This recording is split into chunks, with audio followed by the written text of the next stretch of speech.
HK call auction, waduh, ada yang udah ngerasain? Aku coba ngebuang LT ku, LT yang gocap bertahun-tahun. Sebenarnya kita tuh mau buang jual saham gocap kemarin-kemarin juga bisa, nggak pakai auction-auctionan gini tuh bisa dari pasar negosiasi. Cuman ini tadi aku benar-benar mau coba jual, aku bilang ke broker aku, buang kiri, aku bilang tuh buang kiri tuh benar-benar mentok di bawah gitu. Ternyata nggak dibuangin kiri di harga yang cuman kiri dikit gitu loh, nggak benar-benar mentok di bawah. Mungkin dia juga masih baru kali ya dengan ini, jadi nggak, ini masih bingung gitu.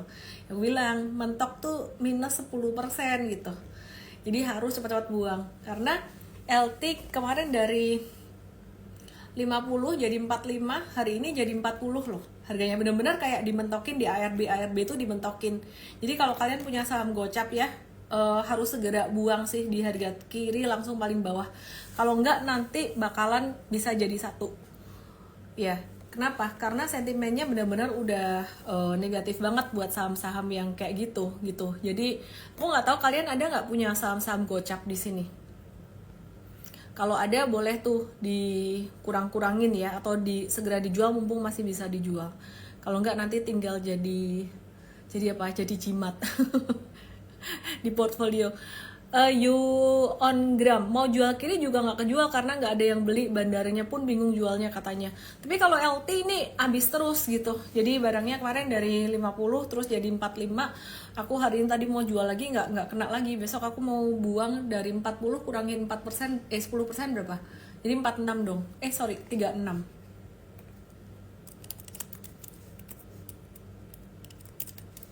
Oke. Hadir Miss, nyangkut CBRE sekarang 41. Sama, tak temenin aku di LT ku udah bertahun-tahun nyangkut di 50, sekarang di 41 atau 40 ya. Sing Miss, gocap, ada lagi? Oke deh, aku mulai IG live malam hari ini. Aku hari ini ada dimintain beberapa komentar tentang full call auction, ada dari wartawan juga mintain komentar. Aku no komen kalau ke media karena komen aku udah terlalu banyak kemarin di Instagram channel tuh udah banyak banget komennya, dan di IG live. Jadi kalian kalau rajin ngikutin aku mestinya tahu lah ya pendapat aku gimana gitu loh. Jadi masalahnya itu bukan di kendali kita, bukan di kontrol kita, dan ini sudah ditetapkan oleh bursa gitu loh. Kalau masih penjajakan, kalau masih sosialisasi, mungkin masih bisa ditarik mundur, tapi ini udah ditetapkan, ya sudahlah. Yang ada dalam kendali kita tuh apa? Yang dalam kendali kita, satu, jangan beli saham gocap atau dekat gocap, jadi di bawah 100 tuh udah jangan. Dua, jangan beli saham yang gampang arah. Kenapa? Kalau kamu beli saham yang gampang arah, gampang ARB, itu bakalan bisa gampang kena suspensi. Dan kalau kena suspensi sehari aja, nginep sehari aja, bakalan bisa masuk ke dalam indeks pemantauan khusus, papan pemantauan khusus. Dan kalau masuk ke papan pemantauan khusus ya bisa jualannya tuh kayak gini caranya. Jadi bakalan susah jualannya gitu loh. Intinya you have to be more careful, benar-benar more careful untuk memilih saham yang ada fundamental teknikal dan likuiditas dan harga sahamnya di atas 100. BSBB kira-kira bakal diselamatin negara nggak ya? Semestinya sentimen IKN ini bakalan berpengaruh positif terhadap sektor konstruksi. Cuman kita nggak bisa berharap pada sesuatu yang di luar kendali kita. Jadi mulai keluar atau exit, kurang-kurangin aja dulu gitu. Oke, dan aku dimintain komen lagi terkait ini, udah terlalu banyak komen aku nggak mau cari musuh, dan ya so be it gitu, memang udah dijalanin ya kita melindungi diri aja. Foni Hendra, jadi takut beneran beli saham Indonesia, beneran risky banget beli saham sekarang, cabut aja dah, nggak apa-apa, nggak usah kayak gitu juga gitu. Sebenarnya saham-saham di MFAST dan MTrade itu nggak terpengaruh dengan sentimen ini. Kenapa? Karena ya memang saham-saham kita terbebas dari papan pemantauan khusus gitu. Jadi saham-saham di MFAST dan MTrade terbebas dari itu. Niatnya melindungi tapi sebenarnya ya malah justru bikin makin turun. Mau nanya, semua emiten harus laporin laporan keuangan paling lambat 31 Maret ini kan? Kok masih banyak yang belum nyetor udah ya itu.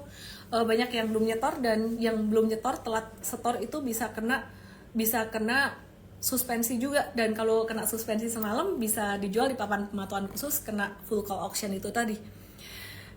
Nggak mau cari musuh, catet.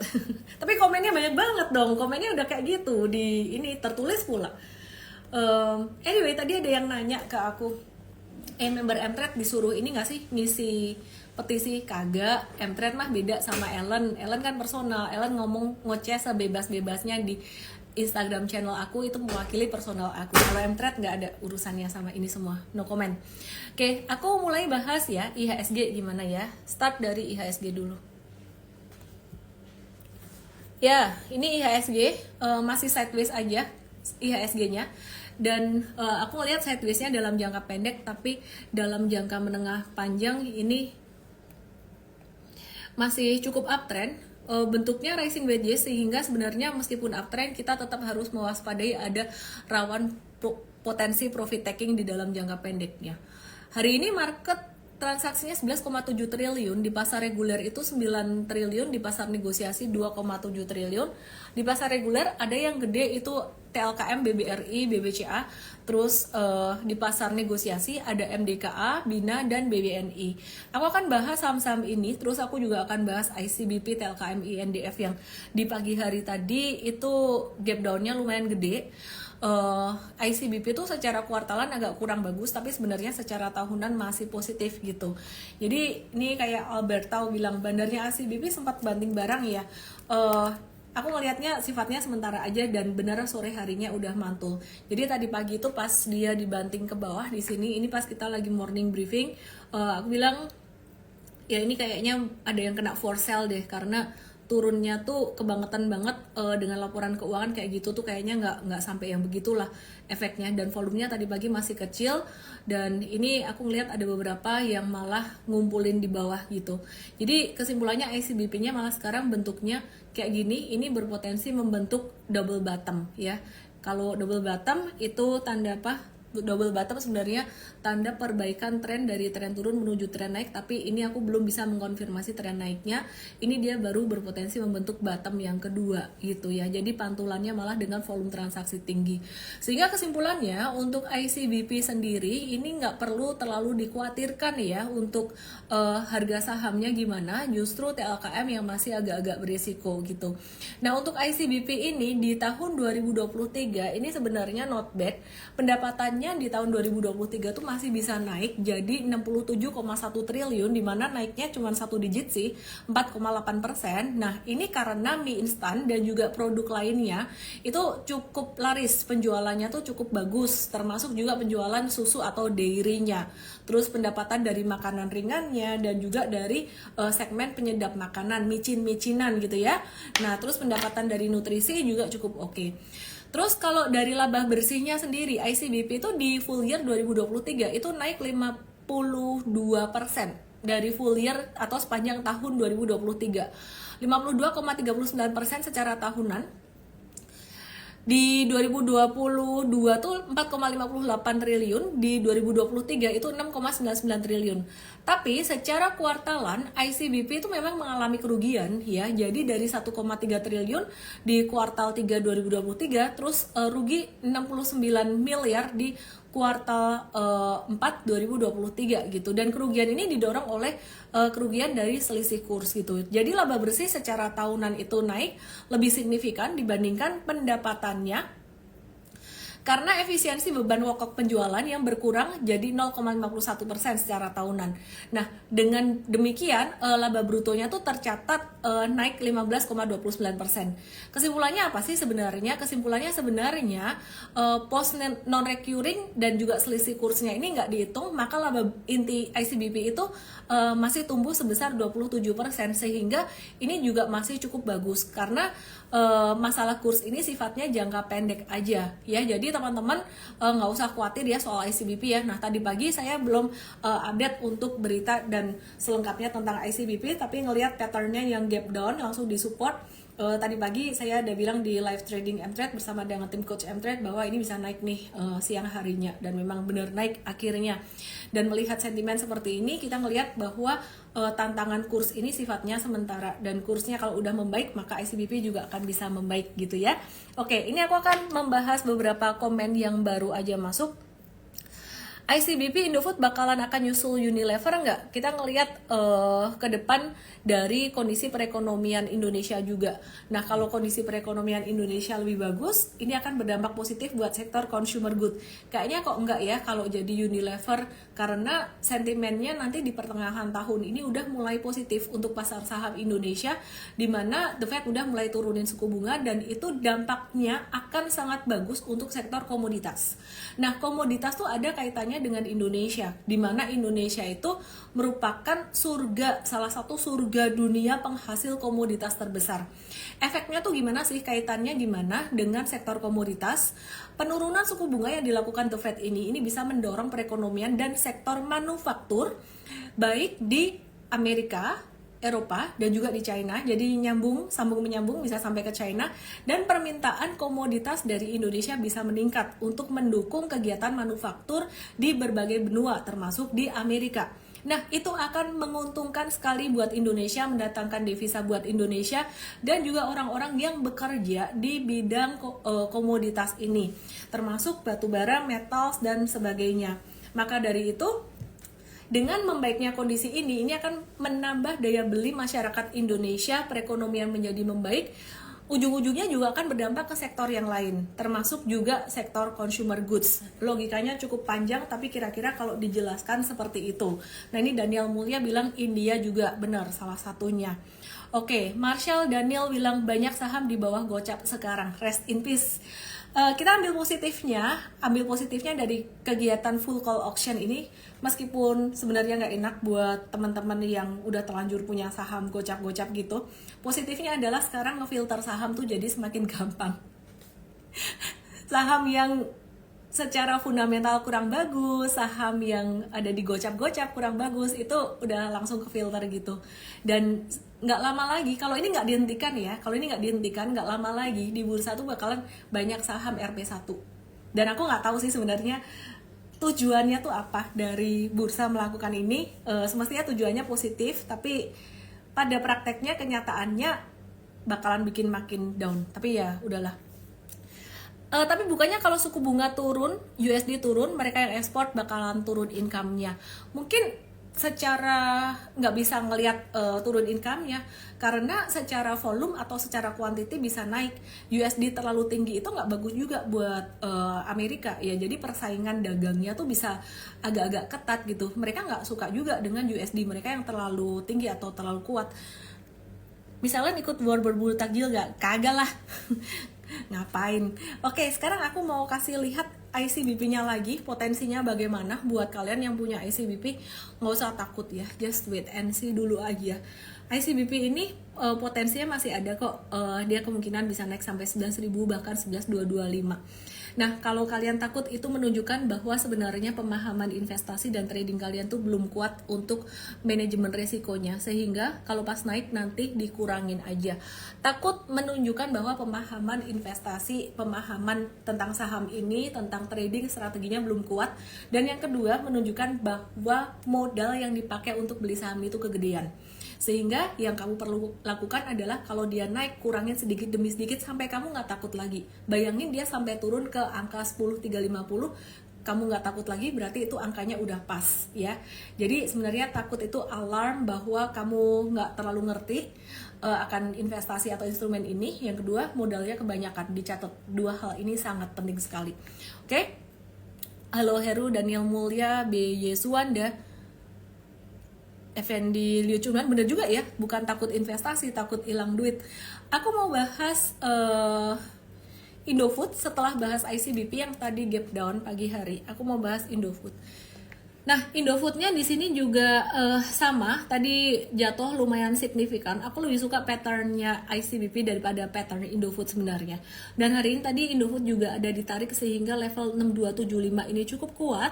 Sebenarnya untuk long term investing, aku melihat dua ini juga masih cukup bagus, meskipun growth-nya tidak akan setinggi sektor yang lain, sehingga diversifikasi itu masih sangat diperlukan sekali. Yuk, kita sekarang mau lihat Indofood ya. Indofood ini secara teknikal gimana sih? Secara teknikal dia lagi ketahan support 6275, kalau jatuh lagi bisa sampai ke 6100. Agak beda view aku dengan ICBP. Indofood ini bisa ada potensi agak-agak turun gitu. Dan Indofood itu biasa kalau naik dia geraknya akan lebih lambat daripada ICBP karena memang size-nya juga lebih gede. Terus Indofood ini sebenarnya dia tuh perusahaan konglomerasi. Dia tuh bukan cuman jualan makanan, bukan cuman jualan mie instan, di mana yang jualan makanan dan mie instan tuh cuman satu anak usahanya aja, yaitu ICBP. Tapi Indofood ini juga terpengaruh oleh sektor distribusi gandum, kemudian juga kelapa sawit yang menjadi anak usahanya. Termasuk salah satunya adalah SIMP, itu anak usahanya Indofood juga. Nah, jadi kesimpulannya kalau CPO itu bagus, itu akan berdampak positif tidak hanya untuk perusahaan CPO itu sendiri, tapi bisa berdampak positif buat induknya atau konglomerasinya, yaitu Indofood dan juga Astra International. Oke, Indofood ini gimana sih secara laba bersihnya? Selama kuartal 4 tahun 2023, Indofood ini mengalami penurunan keuntungan bersih sebesar 30% per kuartal. Jadi seperti ICBP, ini terjadi penurunan keuntungan bersih. Kenapa? Ya karena dari ICBP itu tadi itu ngefek ke Indofood. Dan penurunan itu disebabkan oleh kerugian investasi sebesar 2,43 triliun di Dufil Prima Foods PLC di Nigeria, karena nilai mata uang Nigeria itu turun dibandingkan dengan rupiah. Dan sifatnya saat ini tuh sementara atau harinya berdampak negatif dalam jangka pendek saja. Jadi saya melihat Indofood ini dalam hal operasionalnya masih mencatat keuntungan operasional sekitaran 5,55 triliun atau naik 6%. Kalau dibilang keren-keren banget pertumbuhannya enggak, karena memang size perusahaannya sudah terlalu besar, jadi pertumbuhannya memang pelan-pelan. Tapi dibilang jelek juga enggak. Jadi sebagai kandidat investasi jangka panjang masih cukup menarik gitu ya. Dibandingkan dengan tahun sebelumnya, Indofood labanya masih naik 6% secara operasional. Nah, kenapa dia bisa labanya naik? Labanya naik didorong oleh penurunan biaya bahan baku akibat turunnya harga gandum. Jadi di sini faktornya tuh banyak banget ya. Ada harga gandum, ada CPO di dalamnya. Oke. Jadi Indofood dan ICBP untuk trading boleh wait and see dulu. Kalau takut artinya kebanyakan beli saham itu, boleh kalau naik dikurangin sedikit. Intinya itu aja. Terus aku mau bahas TLKM yang masih menjadi pertanyaan banyak orang, pertanyaan banyak dari kalian. Boleh ditulis di question room juga ya di sini.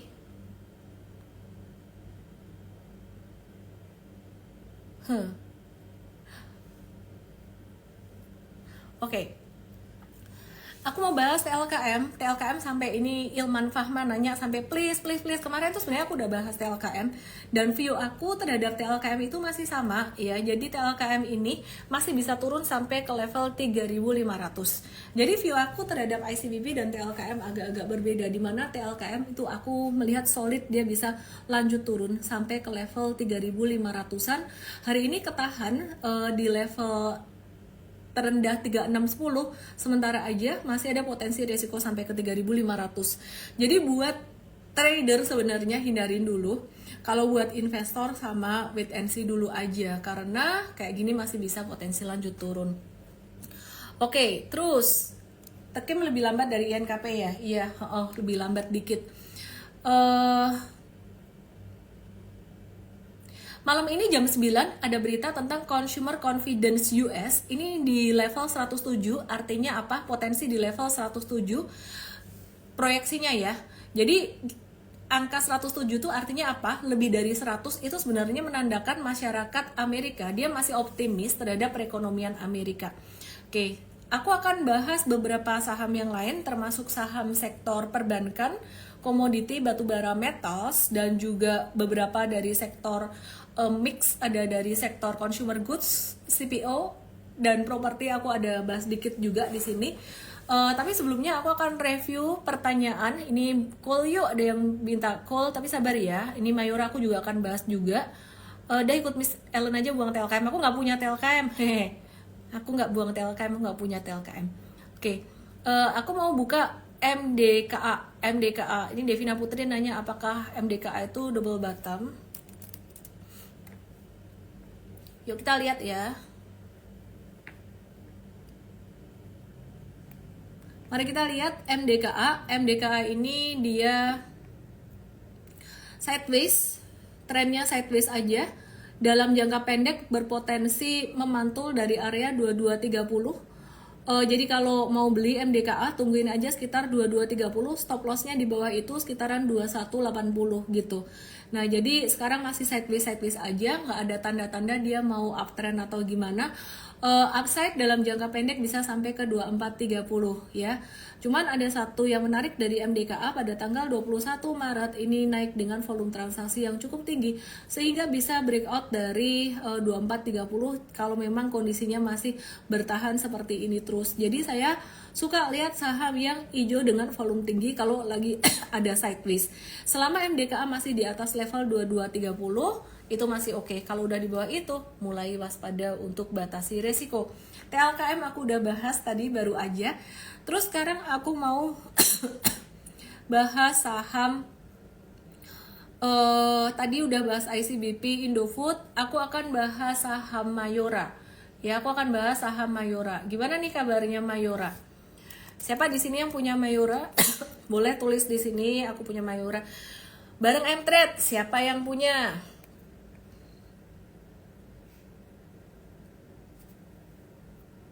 Oke, ini Mayora.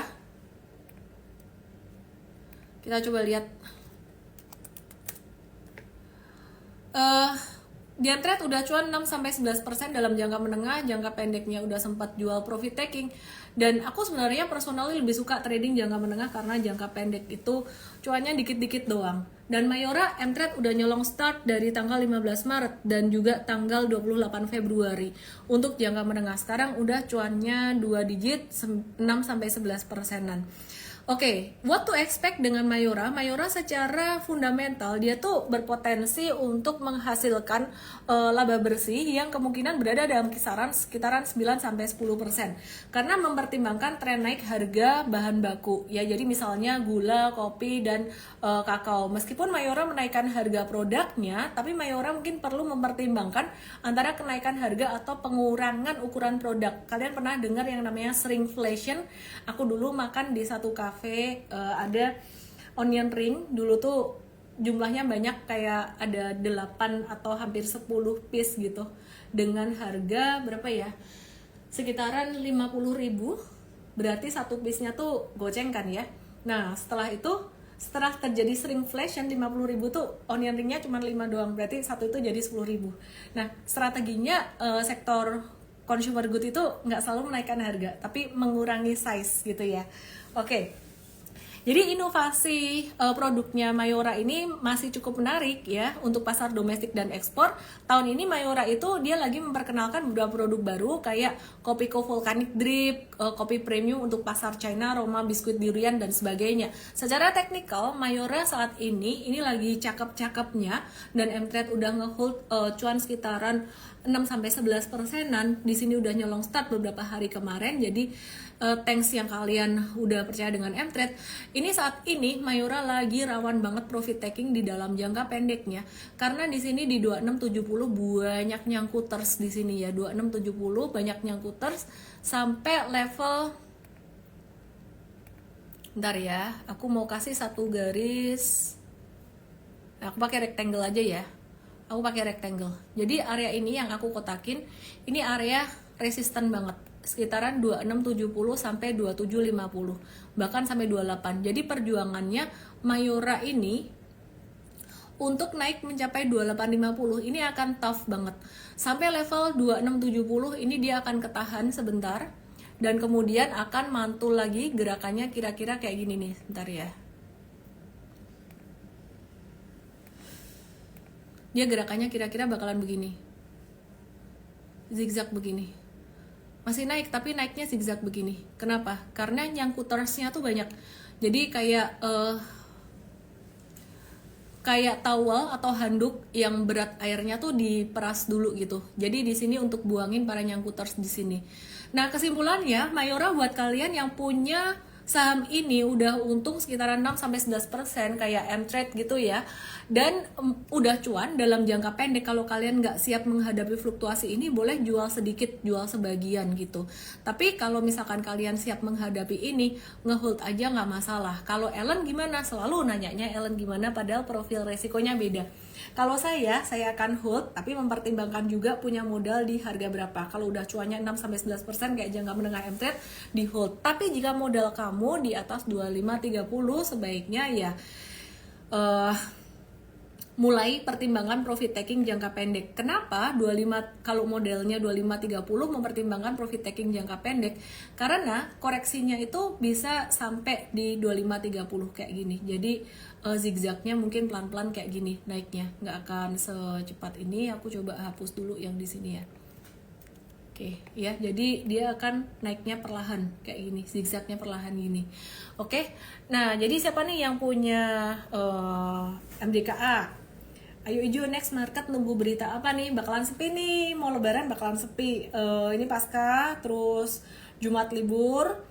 Nanti pekan depan itu, pekan terakhir perdagangan biasanya udah pada liburan. Gajah-gajahnya atau big money-nya tuh udah pada liburan, udah mulai sepi. Nanti ramenya lagi tuh seminggu setelah libur lebaran. Jadi libur lebaran dia buka seminggu dulu, habis itu terus rame. Oke. Ya, itu tadi Mayora, dan simply aku bilang Mayora itu masih cukup menarik. Jadi analisisnya nggak perlu yang ribet-ribet. Kita akan lihat untuk sektor yang lain. Aku move dulu ke CPO. Kenapa? Karena CPO tuh masih ada kaitannya dengan sektor consumer goods, termasuk di dalamnya ada kaitannya dengan Indofood yang tadi kita bahas ya. Oke. Selain di saham, pekerjaan utamanya apakah? Jadi istri dan ibu yang baik. Pekerjaan aku entrepreneur ngurusin perusahaan edukasi dengan karyawan yang segitu banyak.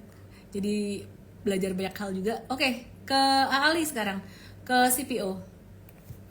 Sebentar, aku lihat harga CPO-nya dulu deh, FCPO. Nih, aku mau kasih lihat nih, harga CPO-nya cakep nih. Perhatikan, kalian yang bisa ngebaca chart ya, ini trennya naik dan ini lagi sideways, normal retracement atau normal correction aja, dan abis itu bisa lanjut naik lagi. Nah, meskipun harga komoditas CPO ini udah naik signifikan dan sekarang tuh sideways konsolidasi untuk kelanjutan arah naik. Ini kelanjutan arah naik ya, konsolidasinya konsolidasi yang cakep. Tapi harga saham CPO tuh belum banyak yang naik. Jadi perhatikan di sini, harga saham CPO belum banyak yang naik ya. Perhatikan di sini. Ini Ali, dia tuh lagi dalam fase awal perbaikan trennya. Nah, jadi kalau kamu nyolong start sekarang untuk investasi di Ali ini, sebenarnya kamu bisa sih dapat harga-harga termurah, dan beberapa bulan kemudian aku melihat upside-nya masih akan cukup bagus. Tapi kalau kamu bukan tipe investor, kalau kamu mau trading aja, aku ada pilihan saham lain yang lebih menarik untuk sektor CPO. Nah, untuk sektor CPO Ali ini dalam jangka pendek dia berpotensi menguji resisten 7125, stop loss-nya di bawah itu di level 6725. Oke. Sekarang aku mau coba untuk bahas CPO, saham yang lain, ada LSIP. Nah, yang ini nih lebih menarik sebenarnya untuk trading jangka pendek. Dia bilang mirip chartnya Bitcoin, beda dong. Bitcoin tuh turun setelah naik. Kalau CPO, Ali tadi naik setelah turun gitu. Ya, ini sama juga LSIP. Ini dia juga baru recovery, baru dalam tahap awal pemulihan. Nah, kalau diperhatikan saat ini LSIP udah mulai uptrend sedikit. Dilihat garis merah ini udah mulai ada tanda-tanda uptrend. Tapi di sini ada retracement atau pullback yang sangat indah menurut aku, beautiful pullback di sini. Aku suka banget dengan trading pullback beberapa waktu terakhir, mengingat banyaknya saham dari sektor komoditas apapun setelah turun banyak dia mulai naik. Nah, pas naiknya itu udah pasti berat. Kalau di sini ini bekas turunan, jadi akan terjadi pullback. Maka dari itu kalau telat beli satu saham nggak usah buru-buru, tungguin pullbacknya aja. Jadi LSIP ini menarik, ditunggu pullbacknya sekitar 885 sampai 895 ya.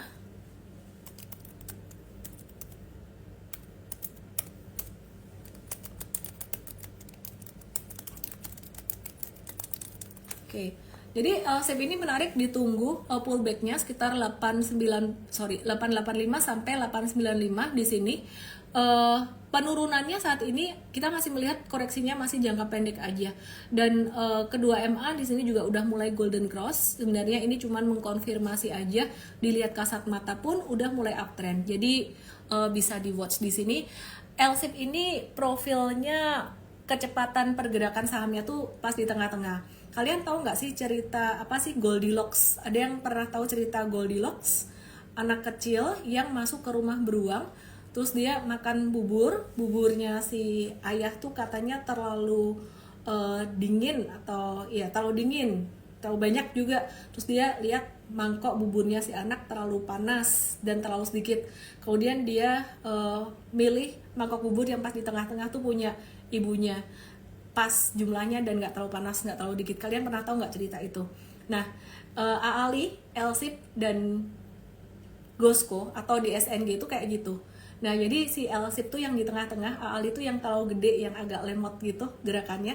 LSIP tuh pas di tengah-tengah, terus si di SNG, Gosco tuh yang kayak si mangkok kecil ya, geraknya cepat banget gitu ya. Oke. Jadi tuh kayak ceritaan Goldilocks, itu menarik sih.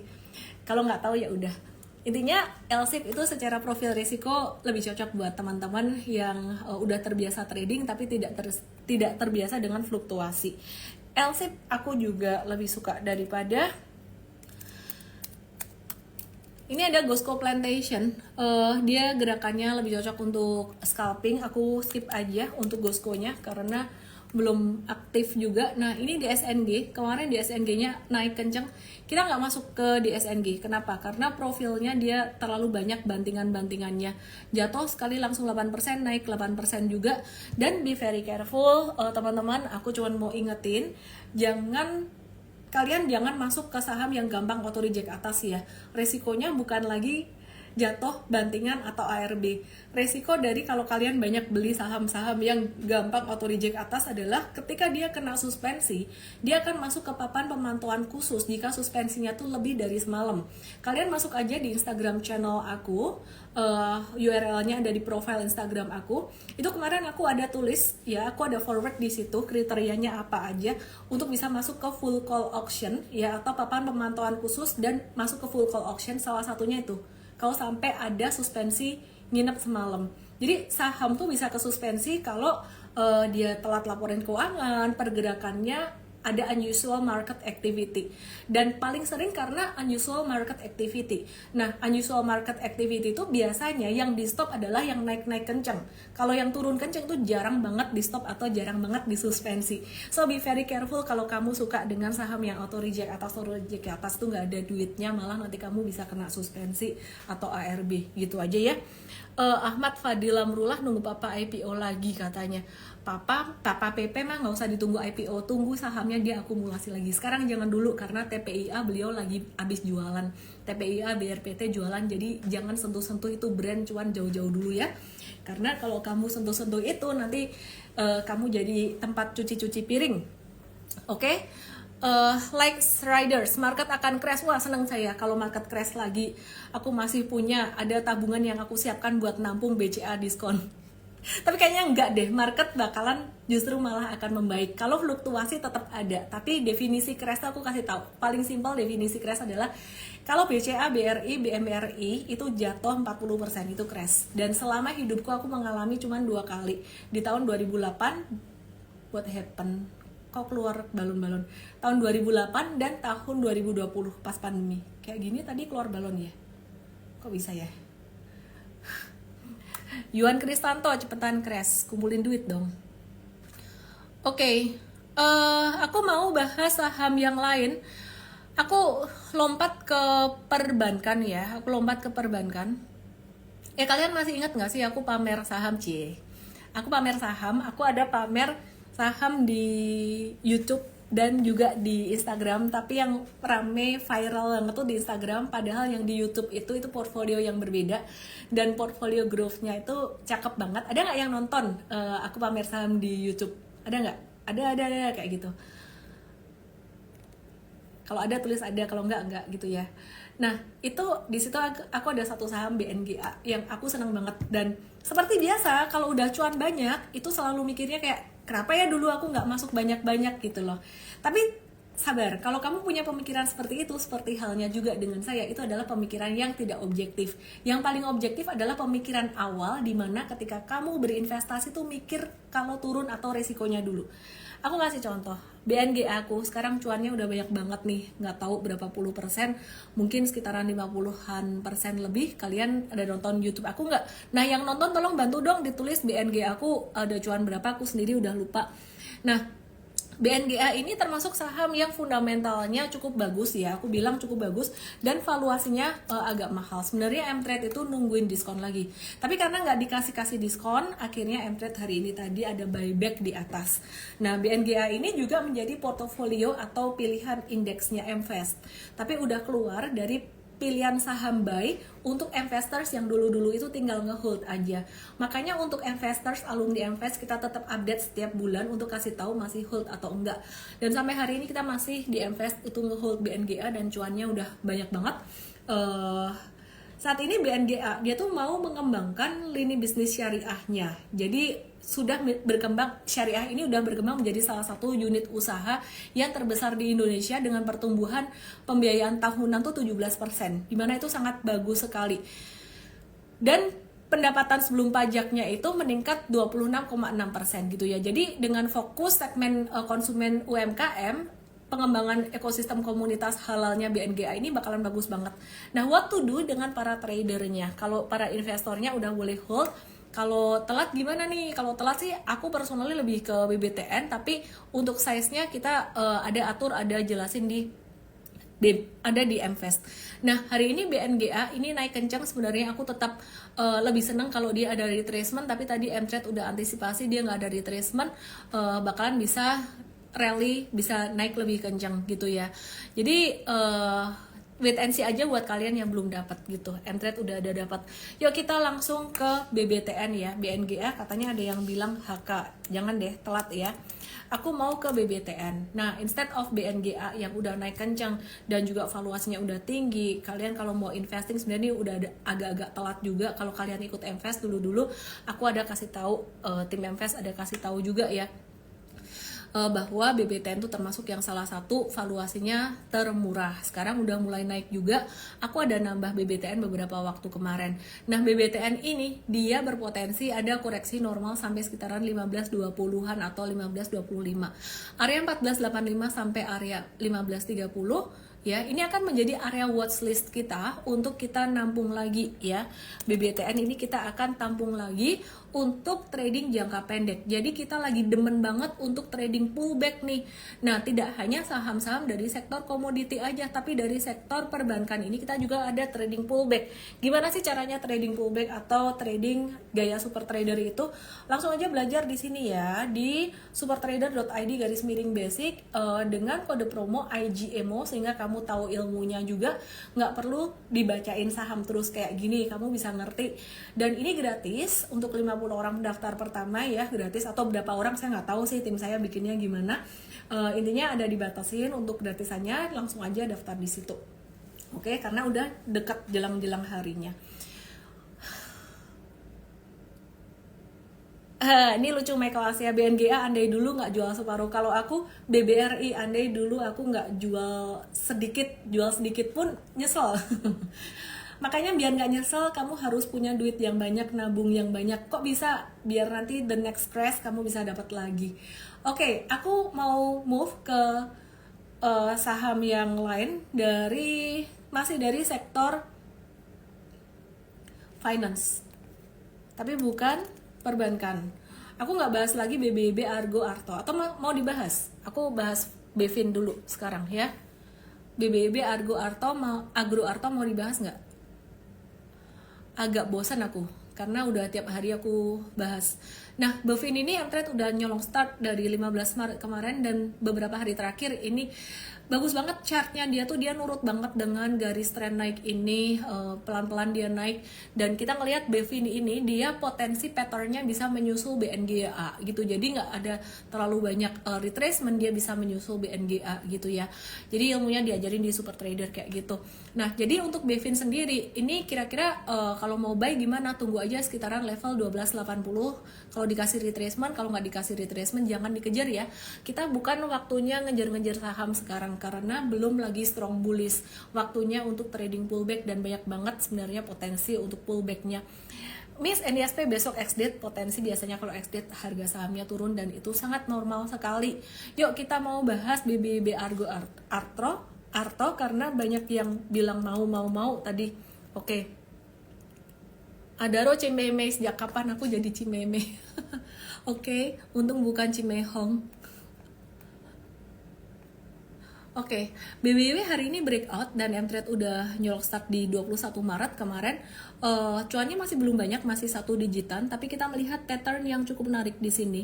Ini ada higher low ya, jadi ini ada low 1, ini ada low 2, dan pertumbuhannya cukup bagus untuk BBYB. Ini potensi dia akan naik sampai level 360 di dalam jangka pendeknya. Jadi kita sih masih ngehold ya untuk BBYB ya. Meskipun satu hal yang saya perlu ingatkan, dia tuh naiknya juga nggak akan langsung naiknya ngegas kenceng. Naiknya BBYB ini masih akan naiknya bertahap, zigzagnya bertahap, karena bekas downtrend atau bekas turunan, sehingga kalau kalian menunggu pullback masih akan potensi dikasih. Oke, terus Agro dan Arto gimana kabarnya? Kemarin aku lihat chart Agro paling bagus di antara ketiganya, sehingga aku akan bahas paling akhir ya. Aku akan bahas Arto dulu dibandingkan dengan 3 yang lain. Miss milih Cimehong nggak? Milih apa? Milih apukatnya.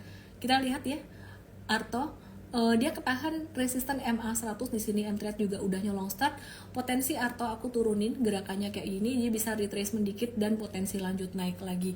Agak-agak berat untuk naiknya Arto ini dalam jangka pendek. Kita move ke Agro aja.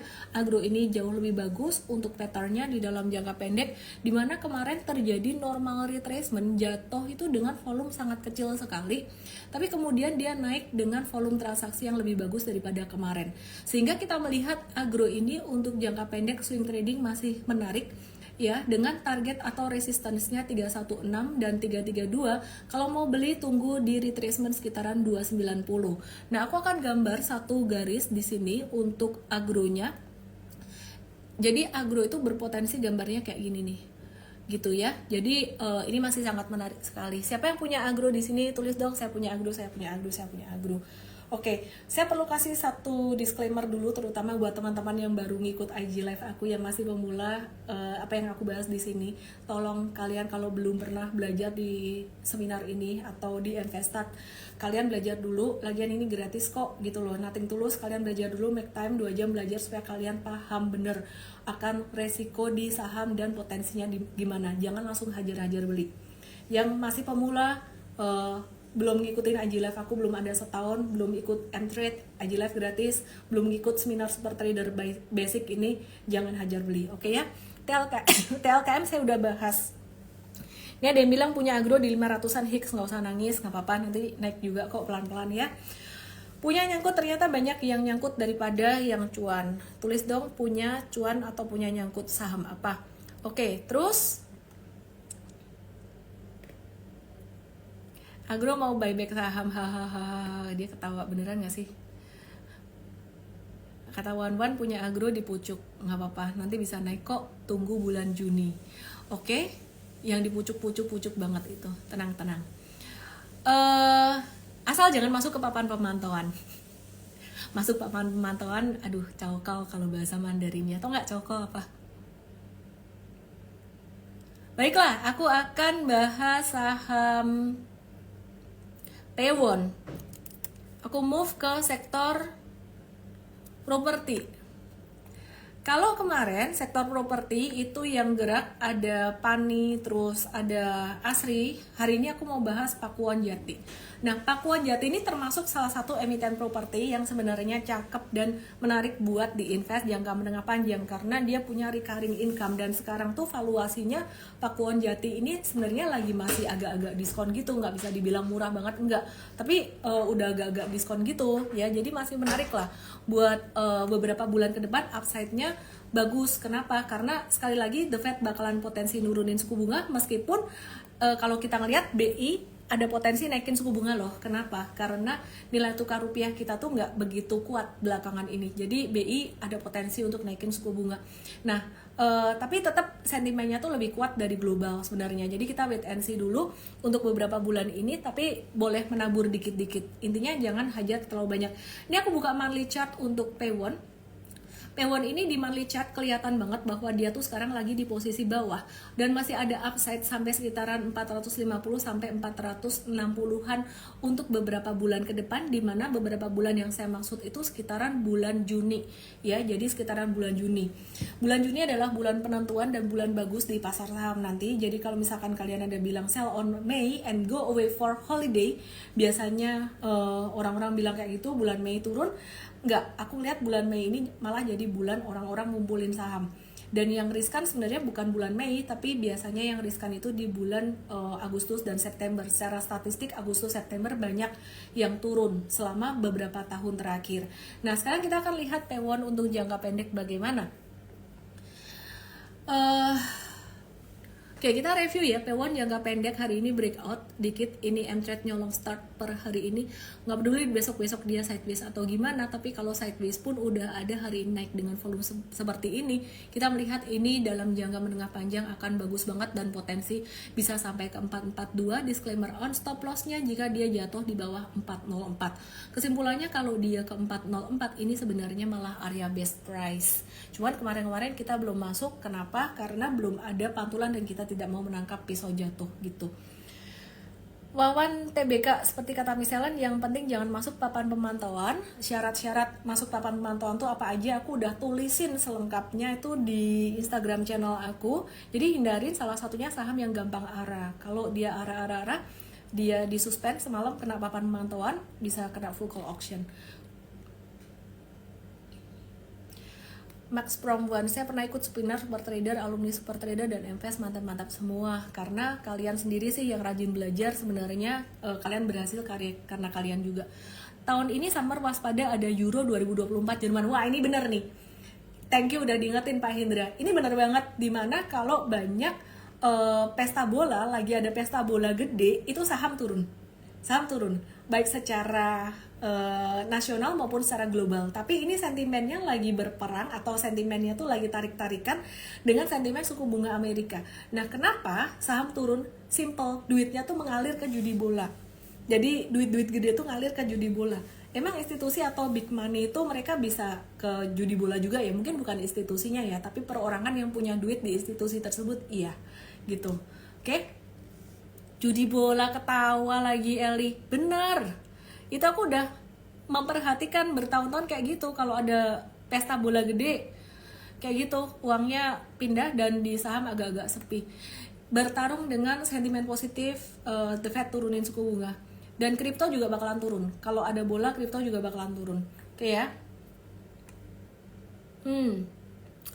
Michael Asia dapat P1 404 berapa hari yang lalu. Yeay, aku nggak tahu sih pertimbangan kamu beli itu apa di 404, tapi congrats. Dan aku rasa sektor properti ini udah selayaknya saham-saham properti yang lain dipantau. Dan karena apa? Karena ini SMRA dan juga P1 ini patternnya mirip banget.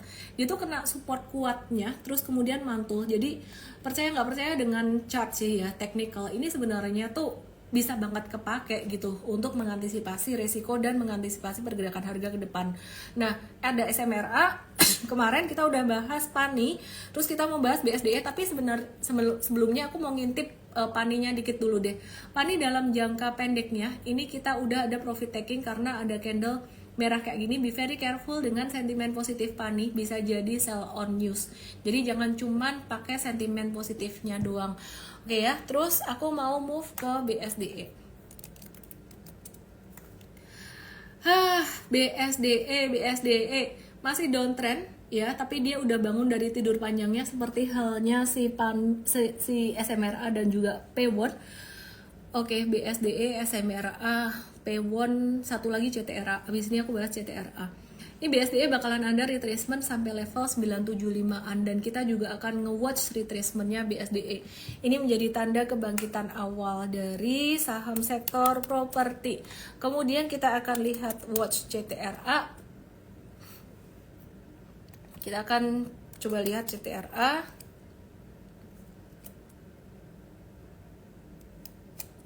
Oke, aku sambil kasih tahu kalian untuk baca saham hari ini. Teman-teman tolong ya bisa subscribe ke Super Trader Basic. Di sini ada seminar Super Trader 30 Maret ya, gratis dengan kode IGMO. Bisa belajar di sini. Ini belajar strategi trading aku. Nah, CTRA ini yang menurut aku paling bullish di antara yang lain-lain, di mana yang lain tuh jatuh terus kemudian naik. Tapi CTRA ini naik dari naik gitu loh, naik dari naik sebelumnya. Jadi agak-agak over value, agak-agak kemahalan sedikit, agak-agak oversold untuk CTRA-nya. Tetap kalau misalkan mau buy CTRA itu ekstrimnya sih nunggu 1205 sampai 1220, atau kalau mau nunggu di tengah-tengah itu sekitaran level 1250. Nah, dari beberapa saham properti tadi aku lebih prefer SMRA dan juga P1 yang juga masih murah, cukup di bawah gitu ya. Ini banyak juga yang nanyain sektor komoditi batubara. Baiklah, aku akan bahas batubara karena aku juga masih suka batubara dan juga metals. Sektor coal ya, bicara tentang batubara, ini China dan India ini masih sangat membutuhkan batubara Indonesia. Jadi permintaan batubara dari China dan India ini masih meningkat sebagai dampak yang terus berlanjut dari perang di Ukraina. Dan ini jadi salah satu pendorong ya yang sangat bagus sekali. Di India tuh terjadi peningkatan kapasitas produksi listrik yang meningkatkan permintaan terhadap batubara.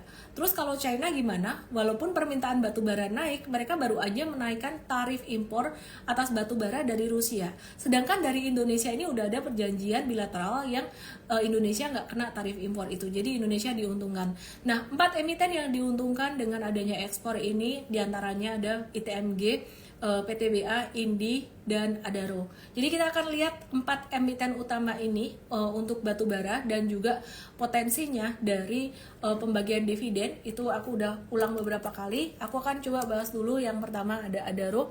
Adaro Entret ada buy beberapa hari kemarin dengan review dia breakout dari pattern penannya, cakep banget. Ini ayu tenan patternnya penan dia.